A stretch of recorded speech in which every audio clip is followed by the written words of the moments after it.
Inspirasi hari ini dengan tema dampak dosa. Bacaan Alkitab dari Kejadian pasal 4 ayat 11-12, demikian firman Tuhan. Maka sekarang terkutuklah engkau, terbuang jauh dari tanah yang menganga mulutnya untuk menerima darah adikmu itu dari tanganmu.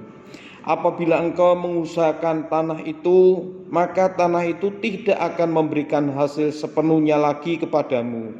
Engkau menjadi seorang pelarian dan penggembara di bumi.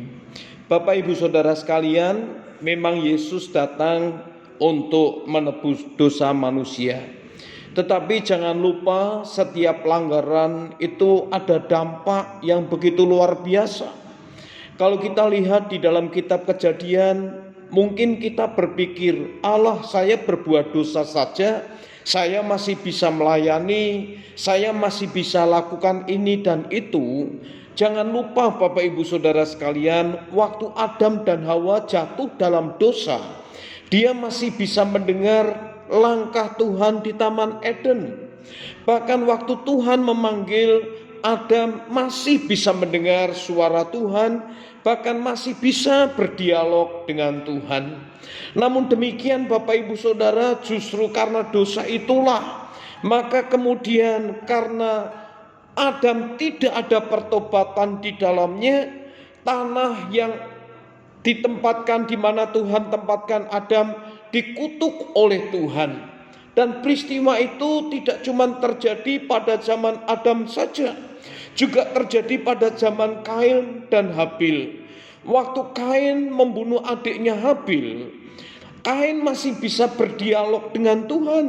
Tetapi kalau kita lihat dampak dari perbuatan Kain, bacaan firman Tuhan pagi hari ini, tanah yang diusahakan oleh Kain menjadi tanah yang terkutuk. Tanah yang dikutuk oleh Tuhan, bukan dikutuk oleh Tuhan karena kejahatan Tuhan, tetapi karena perbuatan Kain terhadap adiknya. Bahkan tidak cuma itu Bapak Ibu Saudara sekalian. Kalau di dalam surat Roma dikatakan upah dosa adalah maut, artinya terpisah dari Allah. Dan itu juga yang terjadi di dalam kehidupan Kain. Bagaimana dia dibuang jauh dari Tuhan. Bahkan Kain sendiri berkata hukumannya itu terlalu berat buat dia. Tetapi itulah fakta, dampak dari sebuah pelanggaran atau dosa yang dibuat oleh Kain. Pagi hari ini Bapak Ibu Saudara sekalian, mari, Tuhan Yesus memang datang untuk mengampuni dosa manusia. Tetapi jangan pernah lagi kita main-main dengan dosa. Jangan pernah kita ini terus berjalan di dalam dosa. Jangan sampai kita tertipu dengan tipu daya iblis sehingga kita terjerat olehnya. Pagi hari ini Bapak Ibu Saudara sekalian, mari kita mau belajar setelah menjadi percaya kepada Tuhan, bertobat dan datang kepada Tuhan.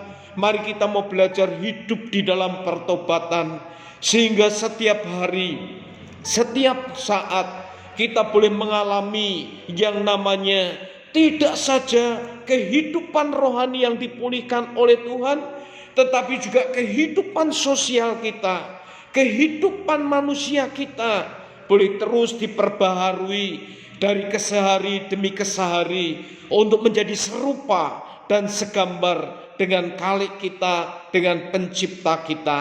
Amin.